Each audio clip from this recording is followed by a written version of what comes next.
Hey there, how's it going? So this is a pretty raw and unscripted, albeit I do have some notes, synopsis of what I saw and what I took away from the Wolfpack Summit, which I attended last week in Nashville.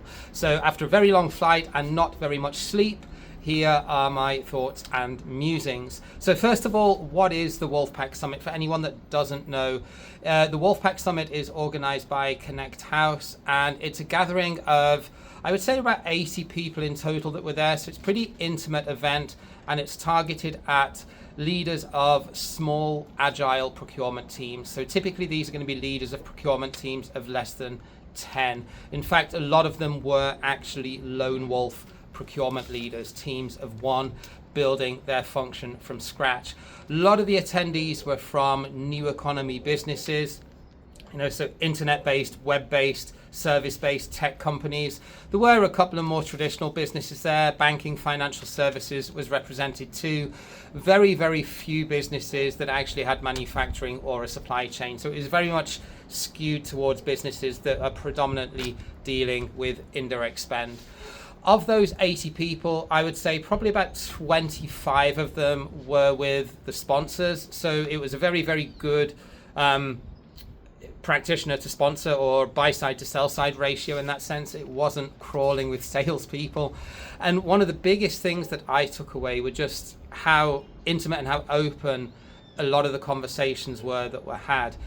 When you go to these bigger conferences, or when you go to conferences that are represented typically, where the delegates are typically from more traditional procurement teams, I kind of find that the attendees are a little bit more cagey and they don't really open up.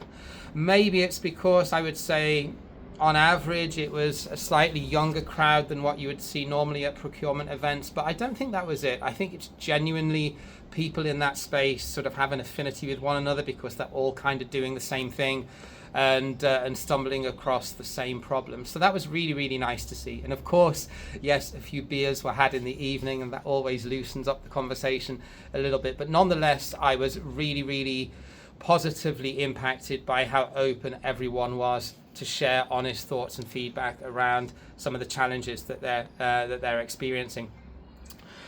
The first thing that I noticed was the conversation is shifting, and especially in these small procurement teams, everyone was sort of saying that they're being brought in, so they perhaps have a mandate in the sense that the CFO or the COO or even the CEO in some cases is bringing in a procurement person and essentially sponsoring that hire, but they've all said that they've had to prove their worth. They don't automatically get the seat at the table. So that was really interesting insight, first of all. I also noticed that we're kind of seeing a very distinct divergence of what I would call entrepreneurial procurement or agile modern procurement teams, which were very heavily represented at this event, versus the more traditional, I won't say old school, that's maybe the wrong parlance, but the more sort of traditional procurement teams, more mature organizations, not in the sense of procurement being mature as a function, but procurement at least having existed in some form within that organization for a long period of time. So in these new economy businesses, it's very much a different goal, an objective that procurement is coming in to do versus more traditional, perhaps manufacturing services businesses that have had procurement for a long time and are sort of struggling to make that journey from tactical to strategic. That isn't really a conversation here. It's more around proving your worth, and then you'll automatically be seen as a value-adding member of the team. Not easy, a lot of challenges in terms of getting their voice heard, but there's definitely a shift away from the whole tactical versus strategic versus how can I create impact? And it's not about whether you're doing tactical or strategic work. It's how can I impact my stakeholders and deliver value to the business, which is often in these businesses not about savings. It's more about speed. It's about agility. In some cases, it's about compliance or it's about covering risk. But one of the big themes that I heard was that procurement was not being brought in first and foremost to drive savings. Obviously, they have to manage spend, they have to manage cost, they will have a savings target in most cases, but that wasn't the primary driver in a lot of cases just having conversations and listening to the speeches of why procurement was being brought into these types of businesses. And I think we're going to see this divergence more and more. And that kind of excites me and concerns me. On the one hand, it excites me because I think both can learn from one another if they will talk to each other, which often doesn't happen. I felt like I was very much in a bit of a bubble of very forward-thinking procurement leaders here, whereas you go to some of the more established, larger procurement conferences, and it feels a little bit more stuffy, shall I say, a little bit more old school, and it just doesn't feel as exciting, as inspirational as being in a room with these types of people that I was with last week. Tech is definitely still part of the conversation, but it isn't what typically the keynotes and the panels and the fireside chats were leading with.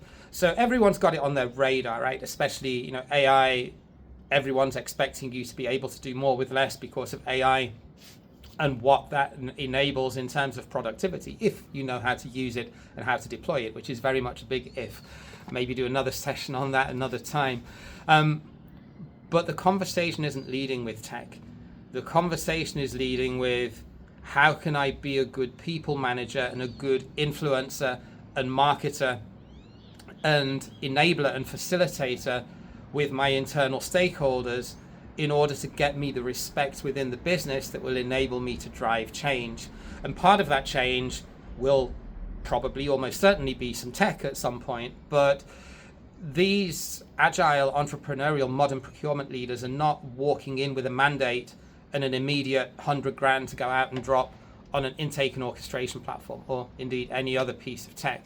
So that was a bit of an insight. I often perhaps falsely think that these more modern procurement teams automatically have a CFO that gets it and will give them a tech budget, but that oftentimes isn't the case, and they have to prove their worth first. So that was a really interesting point that kept coming up over and over again. There's also, I touched on this a little bit earlier, but there's also a big move away from being primarily savings driven to being primarily more value, risk, and process driven. And that probably reflects that these are usually the first procurement hires that are coming into an organization, and they've got to set something up from scratch where historically stakeholders have done whatever they please. So they're not battling a lot of legacy processes, legacy systems. There's not a lot of existing office politics or people having to justify their existence, because these are young growth companies in a lot of cases. So that was an interesting comparison between the new guard and some of the more established procurement teams. I don't necessarily see that trickling down to more traditional businesses, especially if you're working in procurement in companies that have a supply chain and that manufacture something. I think there's still going to be a very big focus on cost in those types of businesses, but it was certainly insightful to see it from the other side in businesses where growth has been the primary trajectory historically, and procurement teams are sort of catching back a little bit and trying to put some processes in place to prevent further growing pains as that type of organization matures. Typically, these folks that I was meeting were in businesses from between 250 and 1,000 employees, sometimes a little bit smaller, sometimes a bit bigger, but they all shared, or in a lot of them shared, a very similar story, that they were coming into a business that had grown very rapidly and that they were having to retrospectively try and catch back some of the process and governance that was lacking from the start. And then finally, the last observation that I want to share with you is that it pretty much was universally acknowledged that the job market for procurement sucks right now. And I think we all realize it's probably not going to get that much better anytime soon. And there was a lot of talk about the gig economy, having more than one stream of income, maybe having a side hustle or doing something on the side that you can utilize your existing procurement skills to help other organizations or people. There was a great presentation actually, and I'm going to try and get her on the podcast if she will come on and be a guest, by a lady called Susan Patrick Harris, who was very much an advocate of using gig workers, because there are a lot of really good people out there on the market right now who are out of work. So you're able to pick up really good people that are out there looking, that don't necessarily want something permanent.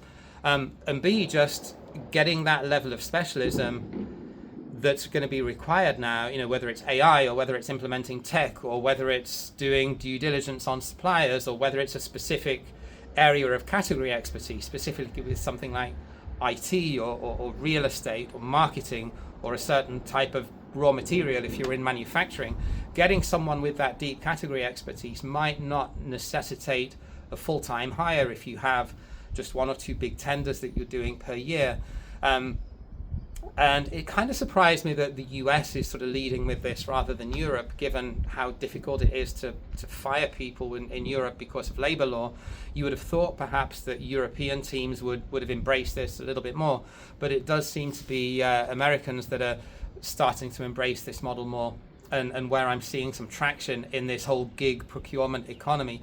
Yes, there have always been interim contractors, but that's historically been a bum on a seat for a day rate that delivers essentially the same outcome that an employee typically would, so covering things like maternity leave or a specific area of a project that needs an extra pair of hands. What this discussion was focused on at Wolfpack, and again, I will try and bring Susan onto the podcast because I thought it was a great conversation, was about bringing in a fractional expert, perhaps on a retainer basis for a day a week for a certain period of time, or for a very specific short-term gig, 2-3 months, certainly not the 6 or 12 months that we typically see in the European interim contractor market. So I personally hope that we start to see more of this. I think there are a lot of really talented people out there, myself included, that doesn't necessarily want to have a full-time role, but would happily go in and do some fractional work or do some work on a retainer basis as a non-executive type role to help or be a right hand of a CPO if they're struggling with a specific part of a transformation or part of a category or project that they need some short-term help on. So yeah, I just realized 12 minutes in, so this was quite a long video, but there was a lot to unpack, and I hope you found it useful. I will do a transcript of this that I will add as a PDF as well, because I know not everyone likes to consume long-form video content. Thank you for getting to the end. If you've got any thoughts or comments, drop me a reply or a DM on LinkedIn. Would love to get your thoughts on any of these topics that we've touched, because I think we're going to hear a lot more about them as we go forward. Have a good week. Cheers.